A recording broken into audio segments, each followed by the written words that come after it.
You are watching On Demand. Please do not try to vote or enter any competition or other interactivity in this programme, as it may not count and you may still be charged.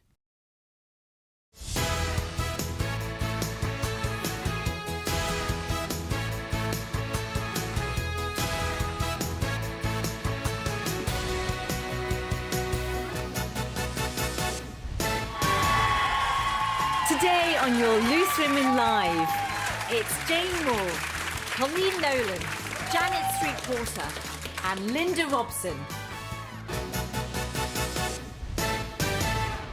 Hello and welcome to your Tuesday Loose Women Live.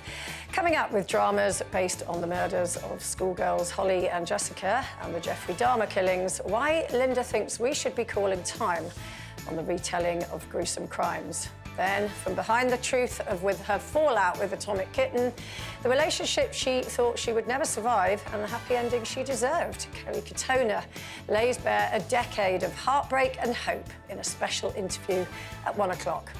And lots of loose laughs today as well. We're asking if uniforms are a turn-on and if you would use a pigeon as a handbag.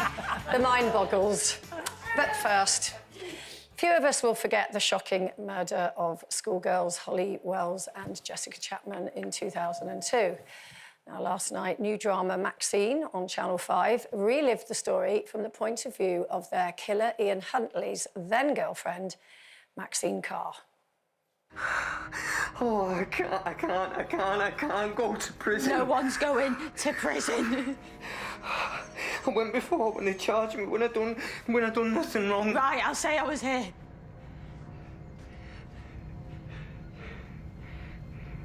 You were here? All the time? Yeah. So? Also recently, some viewers have complained about Netflix drama Dahmer, which focuses on the murders of 17 men in America. So, are dramas like this insensitive to obviously the victims and their loved ones, Linda? Do you know what, Jane? I was at home last night and one of our producers texted to say that we'll be talking about it on television today. Would you mind watching the programme? And I really didn't want to watch it because I can remember it like it was yesterday. Them two beautiful little girls that went out and then never came home that day. The first thing that I thought about was, do they speak to the family and ask permission for the family to show this drama version of what happened 20 years ago? Well, I can tell you they informed the family. That doesn't necessarily mean in the form of asking permission, but the family were told it was being done. But couldn't the family say, look, we don't want this to be shown, it's 20 years later and we don't want to see all this? And obviously, like, the kids that they grow up with at school would be watching the programme and knowing it's on as well. I mean, surely they have some sort of say in it. Well, the trouble, you would like to think so, but I think because the information is in the public domain, then it means that it can be used in that way. Oh, no, I think it's too much. I really, really do. I mean, I like watching dramas and, I mean, I watch things with serial killers, but not the ones when they're real stories. I don't like when it's really happened to people, especially children. I mean, and that was the most traumatic thing that I think, 20 years on, and we still remember it like it was yesterday. The fact of the matter is, though, Linda, that women, especially women of our generation, make up millions and millions of the viewers that are now addicted to true crime drama. And to be fair to the broadcasters, this demand is something they hadn't thought of 20 years ago. And now every night of the week, and there are whole channels now devoted only to real-life murders and serial killers and reenacting trials of the murderers. I mean, the other night, I read there was a new one called A Friend of the Family on Acorn Channel, which is not a channel I've ever watched before, and it's the reconstruction of a true story of a 14-year-old girl who was groomed by a neighbour and abducted, and he's a paedophile, and it starts with the woman it happened to talking to the camera and saying, "This is my story." But is it her story? Because it's obviously a drama now. Her mum and dad and the man who was the perpetrator has been, they've all been dramatised. And I just think that all these dramas, they're so addictive, aren't they? Once you start watching, I don't want to watch it, but now I'm hooked. Do you think with that particular one, though, there's an argument that it's going to help other people to spot the signs of maybe a Paedophile. paedophile grooming a child. I feel guilty now on this panel because I do watch them, you know, and it's an awful morbid fascination about true life crime. I do watch them.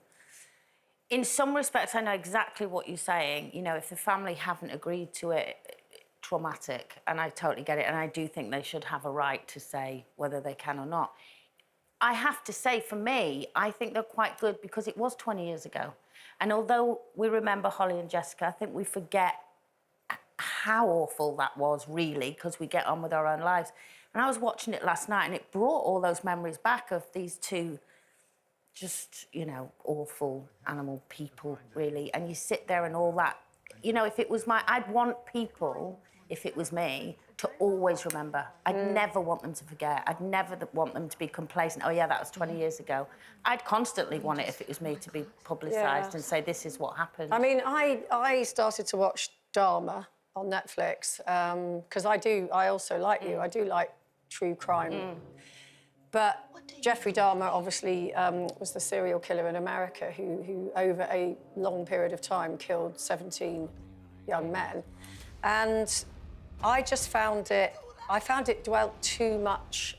I felt it was too glamorous. And But isn't that like movies, though, as well? When they do a movie that's true life, it's always more But I glamorous. mean, I'm just talking from my own personal view. When it sort of dwells on a killing and the victim, I'm a lot more uncomfortable. Whereas something like, I can't remember what it was called with Martin Clunes, Manhunt. Manhunt. Yeah. Oh, Which that was a fantastic Which I loved series. because it actually focused on police process and how this particular detective tracked down Levi Belfield by really it was thorough brilliant. police work. And for me, that was informative, educational as to how you catch these killers. But I think if you focus on the wrong bit of it, it can be a bit sensationalist. But I especially think American series do tend to be more glamorised. I mean, there was a fantastic series, if that's the right word, The Killing of Gianni Versace. Again, really famous fashion designer gets murdered on the steps of his mansion in Miami, and the killer goes on and kills men right across America. Now, I watched that, and the production values were really high. It looked, you know, it had amazing casting and costumes and everything else. At the end of it, I felt a little bit queasy because I thought, what about all these men that he also attacked and pursued and murdered? What about their families and how do they feel about their sons and that's the being same portrayed? producer as Dharma. Yes, exactly. Well, we did a poll on Twitter for this, and it said, is it disrespectful to the victims to dramatise crimes? 64% said yes. Yeah. But the interesting thing is, how many will be watching? I knew you were going to say that, yes, exactly. Moving on now to the news that women suffer from 180 off days a year. Now, reasons for an off day include feeling bloated, exhausted, tired. Now there's even a suggestion, tick, tick, tick. Now there's even a suggestion that you should be able to call in sick if you're having a bit of an off day. So on a scale of 1 to 10, Janet... She'd never be here. I know, yeah, we'd never have Dare I ask what sort of a day is it today? All right, I'm like one of those weather barometer things. I've inched up to about a 7. I started off, I had a teeny bit of a hangover. I started off feeling 1, then 2, crept up, got a cup of coffee down. That's not an off day, that's an hangover. No, I haven't really got a hangover. I just felt a little bit. I shouldn't have had the last glass of wine. But then the thought of coming in here to work with us Well, the lifted plumber you. arrived, did the typical thing plumbers do, said the previous plumber hadn't done the job right, and then he's showing me a bucket of muddy water at 10 o'clock this morning. I'm meant to be the world expert on mud. That was what you'd eaten last night. So that's what you're describing there as an off day. Yeah, I'm up to 7. Would you call in sick because of feeling... Definitely not. I think every day has its challenges, and you've just got to reset your mind and look at the trees. It's been a lovely sunny day here in London. Look at the trees. I try to go for like a 5-minute walk every morning just to hear birds and not hear cars, just look at a few trees, and that kind of does a bit of a reset. Well, talking of birds, Yeah. You on the end there. I have both of off us. days. I have off days as well. Everyone has off days, don't they? Now, meeting me as part of the off day, does it make your barometer It go up? cheers me up. It makes me so happy to see your smiling face. So, no, but we all have off days. I mean, I remember when you were younger and you had your periods and that, then you'd have off days, wouldn't you? You'd have tummy ache and you'd feel a little bit unwell and whatever. And then when you get past that, then you get the menopause. So you have your menopause, like, rough days and that where you're boiling and you can't, like, relax or you can't think of what you're supposed to be talking about and that. But, yeah, so I'd been away for the weekend in Manchester this weekend, and when I came home from the weekend, I like my house to be clean when I come home, and I don't like anything left on the draining board. There's a dishwasher, so put it in the dishwasher or wipe it and put it away. So first thing, I walked in at like 4 o'clock in the morning because I'd get a car home from Manchester. First thing I did was look at the draining board. That was it. I had the right. I couldn't wait to start moaning the next morning when everyone got Yeah, but I think, again, I don't know, is it our generation? Because I often think, I mean, we all have off days, as you say, but as you say, if you get yourself out of bed, you get dressed, you brush your hair, out you go, that could elevate your mood. Now, you do your agony aunt stuff. Do you think it's a generational thing? Do you think younger people are more... I think it's a female thing. Right. I think females find it really difficult to just switch off. Yeah. Because you get home from a working day and you sit down going, I'm going to have a cup of tea, I'm so tired, I've been at work all day, and then you go, oh, I need to put the washing on, or I need to empty the dishwasher, or is there any milk, or... And instead of just sitting there and thinking, it doesn't matter, I'll do that tomorrow, or when I feel better, we feel we have to do it all. And Yeah, I think why it's am a I really... hanging out sheets? Why are you? You're Janet's reporter, for God's sake. Touched a nerve. You've touched a nerve. No, I got in last night And and pulled I the sheets out. thought the sheets are in the machine. I don't want them to get, you know, I'm supposed to be saving energy. I'll hang them over the banisters at midnight. That's what I'm doing, and I'm trying to do it really well so there aren't That's any what I creases mean. in them. We just can't switch off. No, we can't. I think definitely not. That's the thing. Jane's But I looking don't at think me you like should, I'm... I don't think you should be able to phone in and say, I'm a bit tired, I'm not coming in today. I'm Otherwise not we'd coming never into be work because I had to fold my own sheets at Sheets. midnight. That's not going to happen, I'm is it? smoothing my pillowcases. OK, right, well, still to come, we're debating dress codes. Kerry Katona is here, and in just a minute, as one woman says she's having the best sex, I said sex, madam, of her life in her 60s. Who here believes that intimacy is better in later life? Ooh. Find out next.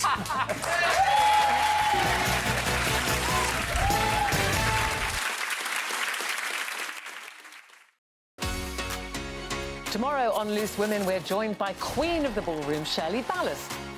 She'll be talking tough decisions and tap-tastic moves. Plus, put to the test, Aunt Denise and hubby Lincoln prove why they're unbreakable. That's all tomorrow on Loose Women.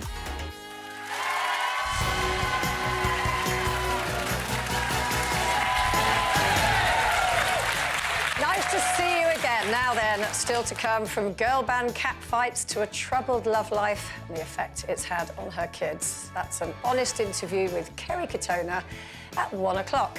But it's competition time now, and your chance to win an enormous £500,000. Oh yes, Michelle Ackley has all the details. From the Isle of Arran on the west coast of Scotland, we are in a stunning part of the world, and we're giving you another chance to get your hands on our biggest prize of the year. That's right, you have the chance to win an enormous £500,000. That is a life-changing amount of money, and you may be wondering what you'd do if you won. Well, don't worry, because I've been looking around and I've got some ideas for you. You might be thinking you fancy a real change of lifestyle. Well, have you thought about starting a new business? This hotel has 14 bedrooms, it's got a kitchen, restaurant and dining room, it's got ample parking for your visitors, and it sits on the water with the most sumptuous views. And remember, if you enter this week, you'll also be entered into a separate bonus prize draw where you'll have the chance of winning a brand new motorhome. It sleeps 4 people and it's worth over £71,000. for another chance to win. Text cash to 82248. Text costs £2 plus one standard network rate message. Go to the website, entries cost £2. Call 09068 78 2248. Calls cost £2 plus your network access charge. Or post your name and phone number to Motor41, PO Box 7558, Derby, DE1 0NQ. Entrance must be 18 or over. Lines close at 4 p.m. on Friday the 4th of November. Make sure you enter before 4 p.m. on Friday the 14th of October for a chance to win the motorhome. Good luck. Thanks, Michelle.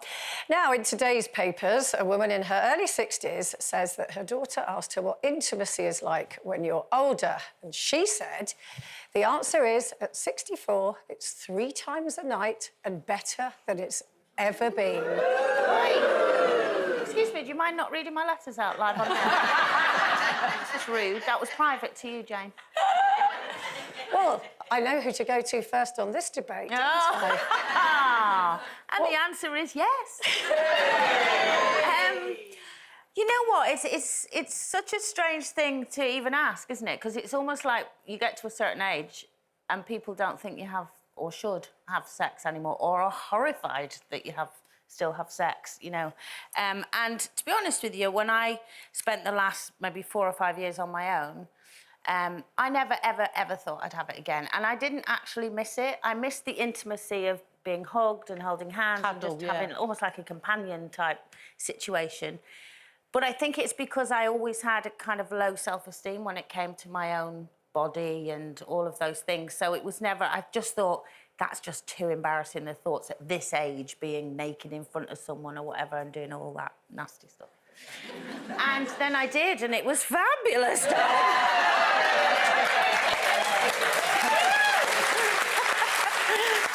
but it was, and it's a different mindset now. Now maybe it's obviously maturity, but also now I just go, look, this is it, take it or leave it, and luckily they're taking it, but and leaving it sometimes. But but it's just, I feel in a much better place than I did years ago. I'm not as self-conscious now. But what was the trigger for it? Because you had but you had such low self-esteem before. I think again, it sounds like I'm always saying about women, but I think you do, and I think, you know, I've always, being in the public eye as well, it's always commented whether I'm too big or, you know, and I was the same with my sisters when I was in the act. You know, I was always kind of more like the Amazonian woman compared to them, and so I just always had that. And then also, in my last relationship, my last marriage, I lost a lot of my self-esteem. I didn't feel attractive, I didn't feel sexy, I didn't really feel loved by the end. I think a lot of women feel like that. So I just thought, it just all gone. And so I never thought I would ever get that back again. You must get a lot of letters on the subject as well. Loads. Oh, sorry. No, not those kind of letters. No, actually, yeah, I do. There's so many. And it is women of a certain age who've just come out of a long marriage or a second marriage and feel like, especially nowadays, because you go, where do you go now anyway to meet anyone, you know? And it is a lot of online dating or meeting people.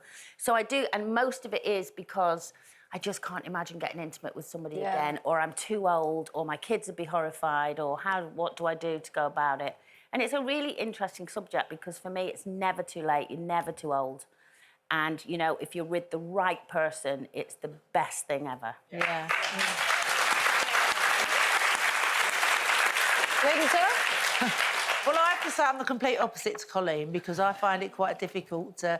I've never undressed in front of my husband. I think it's because my mum was Catholic Irish, and so we never saw my mum undress. She'd always go in the bathroom to get undressed. So when I put my pyjamas on, I'd go into the bathroom and put my pyjamas on. The kids have seen me undressed, but my husband or a partner that I've had in the past has never seen me. Is that, again, it's just low self-esteem, I think, and I think as you get older, our bodies change much more than men's bodies change. You know, our shapes change, our hormones change. I'm not allowing that. Oh, go on then. No, Linda, you've got a great body. There's nothing wrong with your body. If we look, I'm older than you, but if I look at the men aged between your age and mine, mostly they look like blobs. They look like blobs. Not all of them. Not all of of them, but I would say the majority. So if I was asked, would you like to have sex with a blob, I think my answer would be no. Yeah, but can I just say, Janet, actually, a lot of... Because I did online dating, and I think what women forget is men get to a certain age and equally have real bad hang-ups about themselves, you know, because they remember when they were maybe 20 and had a six-pack that's not there anymore.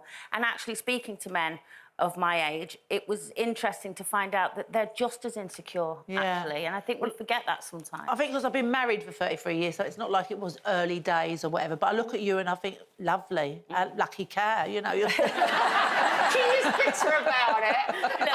I'm a bit jealous, yeah. I'm a bit jealous too.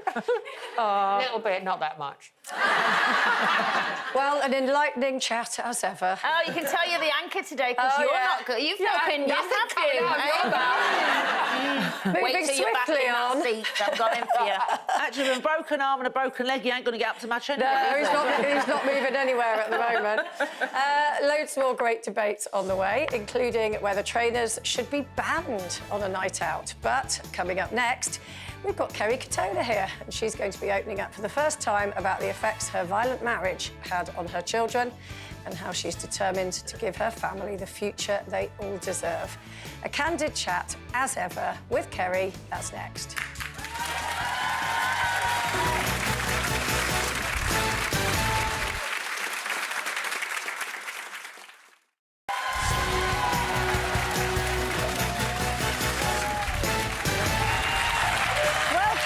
To your Tuesday Loose Women, and getting live and loose for the next 30 minutes, it's Colleen Nolan, Janet Street Porter, Linda Robson and me, Jane Moore. Still to come today, trainers on a night out, to wear or not to wear. It's Colleen versus Janet when we debate dress codes. Always. It's always. Always. And it's the hottest new fashion accessory across the pond, the pigeon purse. But which top star was spotted wearing it? Find out later. But now, Kerry Katona has been in the spotlight since she was just 18. And it's been a real roller coaster ride since we first met her on Loose Women all those years ago. 10 years after her first autobiography, Kerry's back with a new book, Whole Again, Love, Life and Me. And it explores some of her darkest moments of her life, but also the happiest. Please welcome friend of the show, Kerry Katona.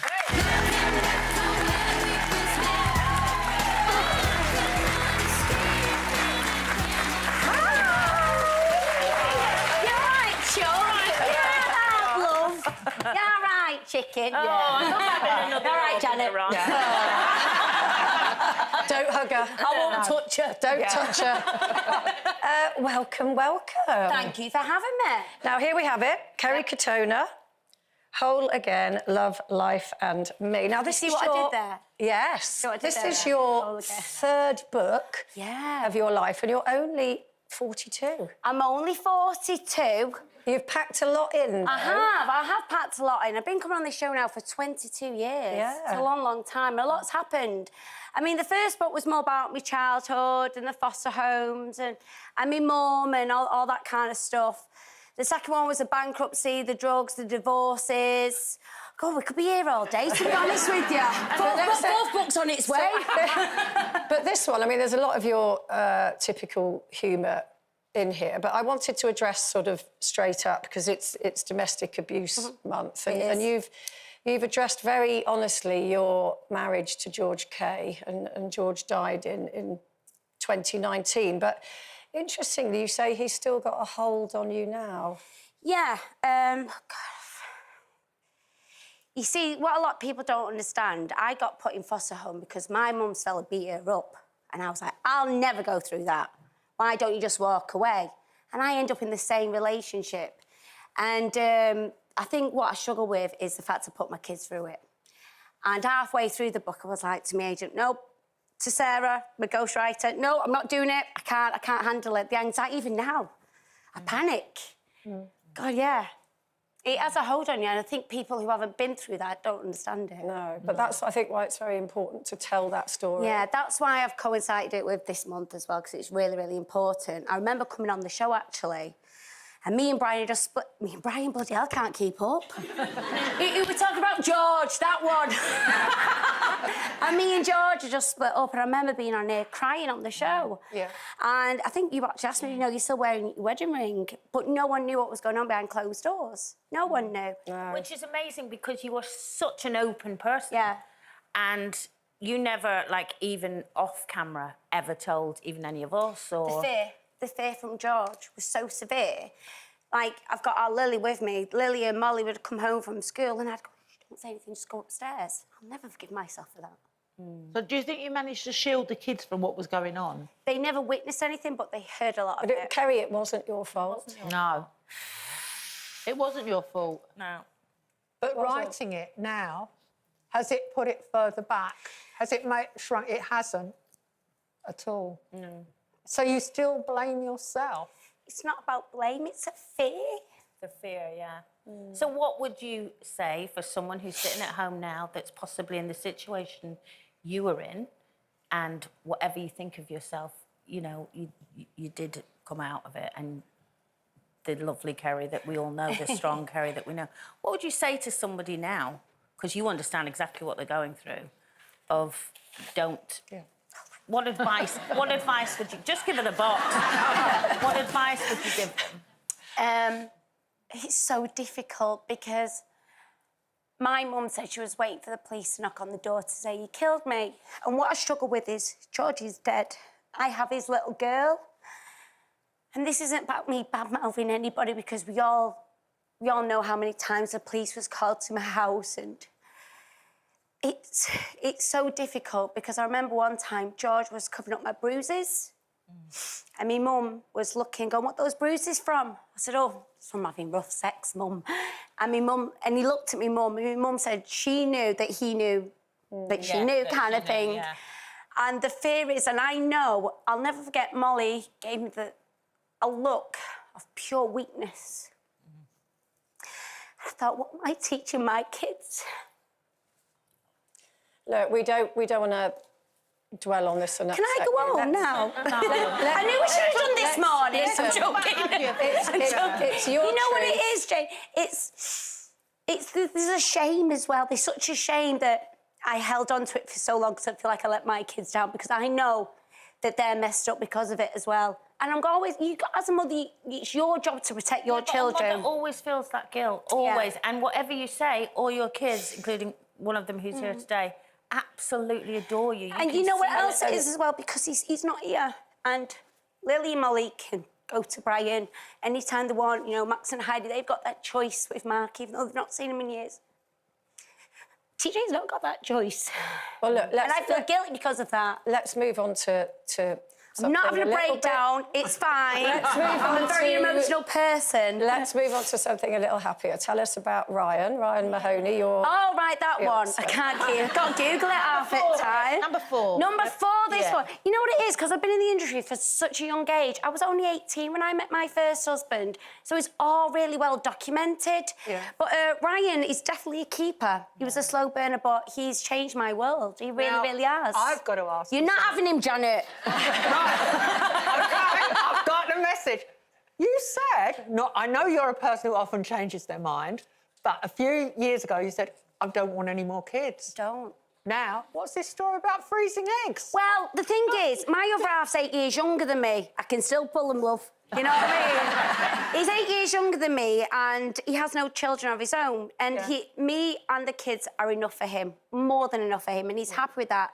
But I also don't want to rob him of that option. So getting my eggs frozen, things might change in the future. I'm 42, I've not got much time left. There might not be that many eggs left anyway. Boiled, scrambled, fried, you pick, I don't know. So I think getting them frozen and having that option there, I'd never carry a child again because I nearly died with DJ, and DJ did die. And I think that she's alive now. I think that's my body saying enough's enough. But I think having that option there... Yeah. To have a surrogate. To have a surrogate say, it's there. You know what I was really surprised and thrilled about, actually, that you finally reunited with Brian on a friendship? Because you didn't really have anything to do with each other, did you? Since, what, Molly was 3 or something? Yeah, so it was Molly's 21st, can you believe it? I saw Kira with a car and everything. I was like, where's the time gone? Yeah, so Molly just turned 21. We had a big birthday bash for her in Ireland, and it was lovely, and Brian was there, which is... It's really odd because Molly and Lily have no recollection of me and her dad being in this. You guys have more memories of me and Brian as a couple than our own children, which I think is quite sad. Yeah. But luckily, with his fiancée, Danielle, who is absolutely amazing, she's lovely.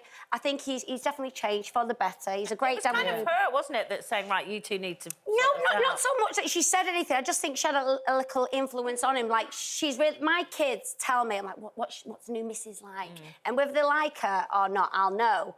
And they adore Danielle. So that's good enough for me. I'm happy with that, do you know what I mean? And we had a party for Molly and we had a good old dance and a sing-song. It was good.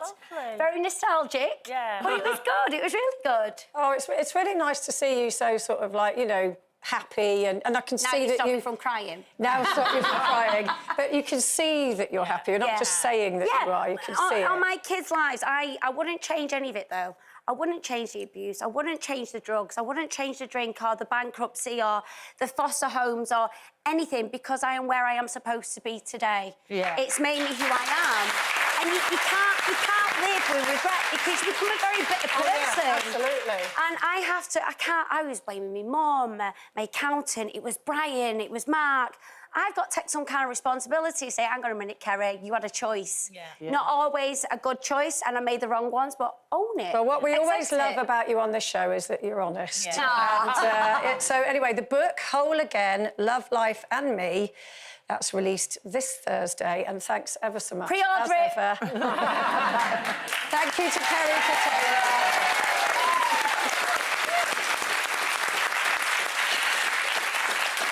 And if you've been affected by anything that we've discussed with Kerry today, there are helplines on our website.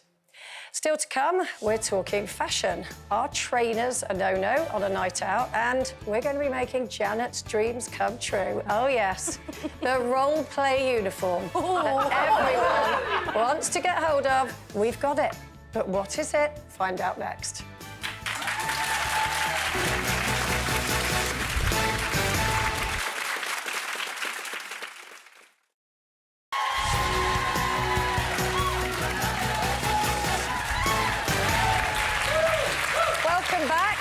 Supermarket Asda has got everyone going on social media after releasing their uniform as a role-play set. Don't get too excited, though, Janet. Sadly, it's for kids only. Oh. Yes, exactly. But do you like a uniform? Do I like a uniform? I like a man in a gorgeous suit. Right. Yeah. But what about, like... I mean, I draw the line at traffic wardens. No offence if any of you are traffic wardens, but it doesn't do it for me. But what about, like, men in military uniform? Oh. See? No, not really. No. My first job in a shop, I worked in Woolworths, and I thought I'd love a uniform that was, like, a really short skirt.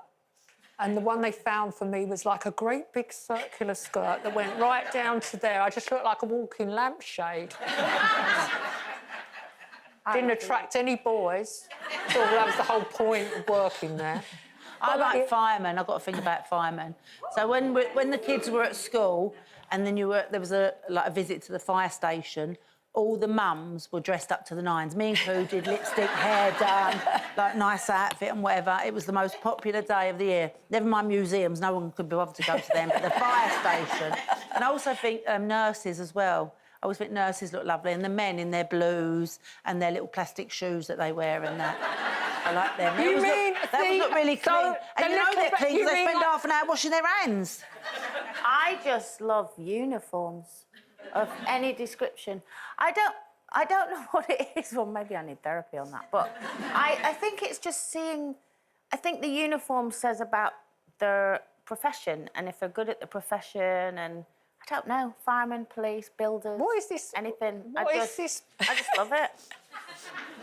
Anyway, I know how upset you were about that. What's that role little play? uniform, the role It's the play role play one. But they only had kids, sadly. But I've had one done for you. So,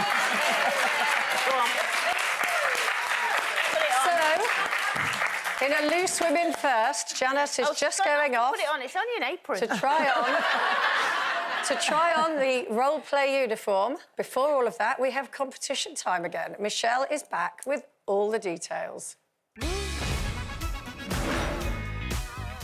Hello from the west coast of Scotland. This week you have another chance to win an incredible prize, £500,000. Just what would you do if you won all that money? Well, don't worry, I've got some ideas. I'm travelling across the country to see what properties could be yours for 500 grand. And this is one of those properties and just gives you an idea of something that you could be buying if you were £500,000 richer.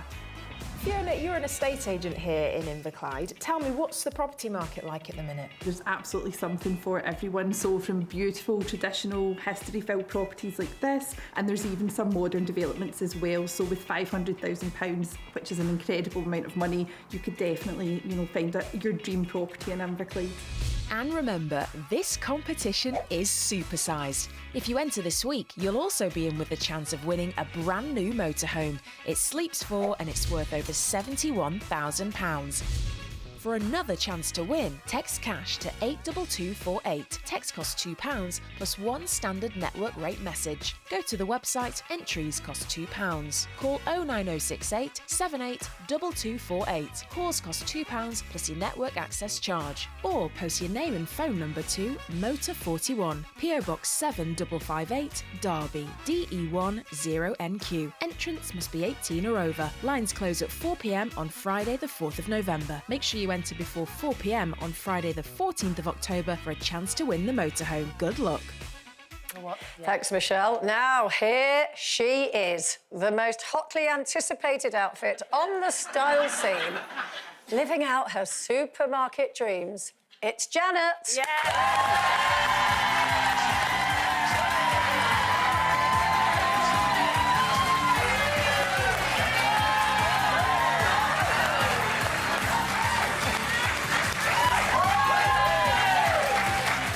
You're at the checkout and you hear the beep.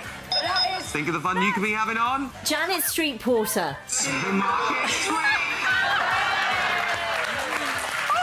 Really? So there we have all the sound effects for the new Supermarket Suite. But it is a bit of a dream of yours, isn't it, to work in a supermarket? I've wanted to run a supermarket. Oh, sorry. Some child, Silly Good on me. you, actually, to be fair.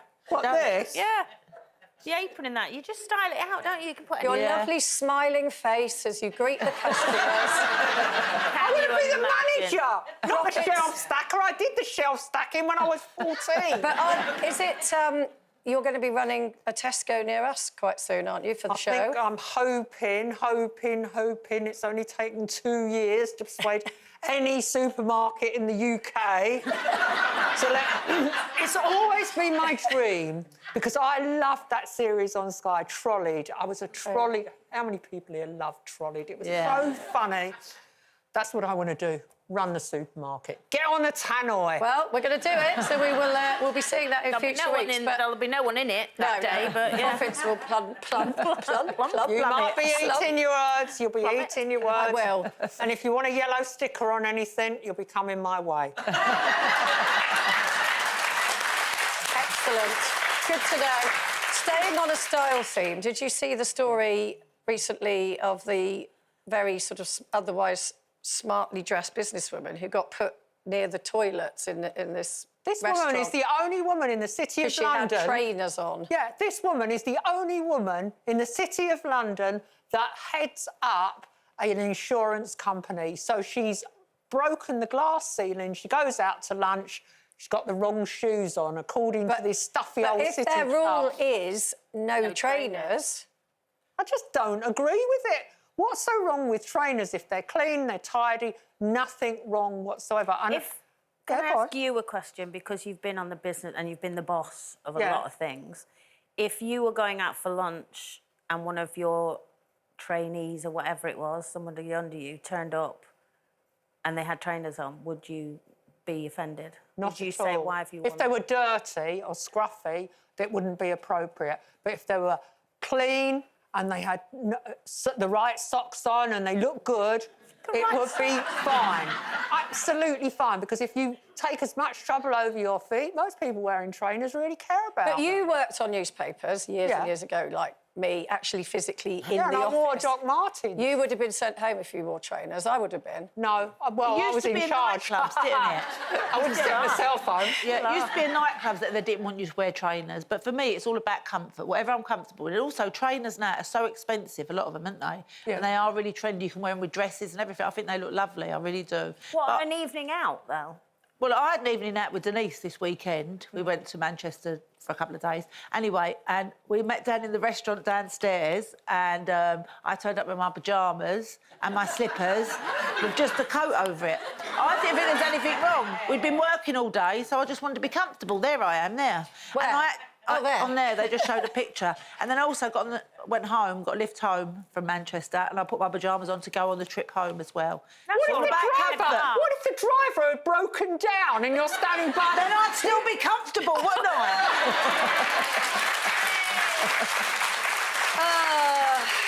OK, well, what about this then for fashion? Actress Sarah Jessica Parker spotted filming in New York with this. A £650. I know, I can't believe I'm saying that. Clutch bag that looks like a pigeon. Janet? Right, well... Oh, here we go. I brought one. Bag lady. Bag lady. Don't tell me you've got one in that bag. It's the most brilliant handbag. Actually, when you mentioned this morning, I went, well, I used to have a handbag shaped like an armadillo, where you lifted up the head and you had the little feet on either side. I went in the attic to have a look for it, and I couldn't find it, but I did find my dog handbag. Look, isn't that lovely? I like that one. Oh, well, you can't have it. Sorry. And I found my Union Jack handbag. Oh, hey, that's a good one, but when people are in your way, it's the Bosch handbag. And you've Bosched a few people, haven't you? Yeah, I have Bosched a few people I don't agree with. But then I remember that Linda has never, ever had a designer handbag. No, never. Never, ever. My kids have got them, but I haven't got them. Look, I'm giving you one of mine. Oh, my God, that's lovely. Yeah, so you can... thank you. Can I have a cuddle? Yeah, you can have a special cuddle. How lovely, how lovely. Because a handbag does really cheer you up. Open it up, see if there's any old sticky toffees in there. Oh, no, what in there? Nothing. Let me just check it. That's very generous. That's of very you, Janet. Very generous. generous, bring her... Sorry, what? Where's the dog handbag gone? Oh, what's the dog handbag? Who's got the dog handbag? Come on, oh no. Seal the exits. Seal the exits. I've got Dolce & Gabbana. Oh, hello. But I mean, that's the a pigeon first. handbag, because pigeons just poo, don't they? No, it's Like not, having a pigeon poo. not for 650 quid, thank you very much. Yeah, Of anyone's money. Wow. OK, that is it for today. Tomorrow we're joined by Strictly's Shirley Ballas, and our very own Denise is bringing in her other half, Lincoln, into work for the day. Anything could happen. We will see you tomorrow. Bye-bye.